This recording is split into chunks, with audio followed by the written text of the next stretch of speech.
Welcome, welcome, as we gather here today in remembrance of Miss Aretha Louise Franklin. Today we will be doing a brief overview of Aretha's childhood, her rise to stardom and her achievements, and her life off of the stage and her legacies. Aretha was born May 25th, 1942 at 406 Lucy Avenue in Memphis, Tennessee. She was born to Clarence Franklin and Barbara Siggers Franklin. According to Achievement.org, in an interview with Aretha in 2012, Aretha moved to Buffalo, New York when she was only 2 years old, and then to Detroit when she was 5. At the age of 6, her mother and father divorced, and her mother and half-brother returned to Buffalo while Aretha stayed in Detroit with her father. 4 years later, Aretha's mom died of a heart attack just days before her 10th birthday. At that time was when Aretha started going to public school and began to learn how to play the piano by ear.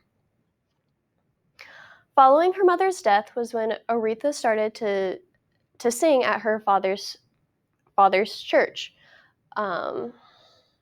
She began with the hymn, "Jesus Be a Fence Around Me."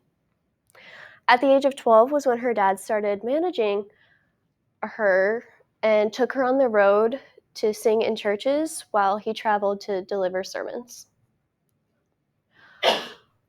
She then signed with JVB Records, and recording equipment was installed in New Bethel Baptist Church, where she recorded nine tracks, and her first single to be released was Never Grow Old, followed by You Go Closer and Precious Lord Part 1 and 2.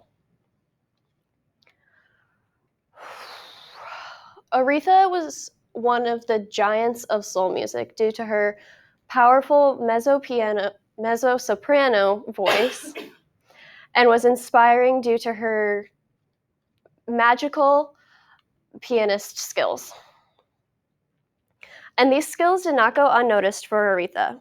In 1979, she got a star on the Hollywood Walk of Fame. 1987, she was the first woman inducted into the Rock and Roll Hall of Fame. In 1991, she won a Grammy Legend Award and a Grammy Lifetime Achievement Award in 1994. According to Rolling Stone magazine, in 2010, she was first out of 100 greatest singers of all time and 9th out of 100 greatest artists of all time. As well, in 2012, she was inducted to the GMA Gospel Hall of Fame. Now, along with being the Queen of Soul, Aretha was also an active member in the civil rights movement. She provided money for civil rights groups, as well as singing at protests and benefits. She also has honorary degrees from Harvard and New York University, as well as honorary doctorates from Princeton, Yale, Brown, University of Pennsylvania, Berklee College of Music, New England Conservatory of Music, and University of Michigan.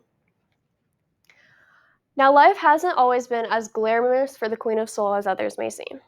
She is the mother of 4 sons, her first son being born when she was only 12 years old in 1955, her second son being born in 1958 when she was 15, and her last 2 sons being born in 1964 and 1970.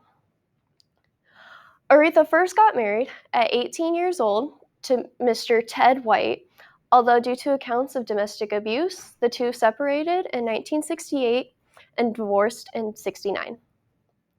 Aretha then remarried in 1978 to Glenn Thurman, and the two divorced in 1984. In 2012, then Aretha announced another engagement, although that engagement was soon called off. In 1982, After the shooting of her father at the Aladdin Hotel, Aretha returned home to take care of him, and he died 2 years later on July 27th. Aretha herself had a number of health concerns, such as smoking, alcoholism, being overweight, and pancreatic cancer. Aretha was reported ill at her home in Riverfront Towers, Detroit on August 13th, 2018. She was under hospice care and eventually led to her unfortunate death on August 16th, 2018. Thank you for joining me here at New Bethel Baptist Church on this fine day of August 19th for the memorial service of Miss Aretha Louise Franklin. Now please follow me to the Woodlawn Cemetery while we will celebrate and bury Aretha's life as a child, her musical achievements, and her personal life and her legacy.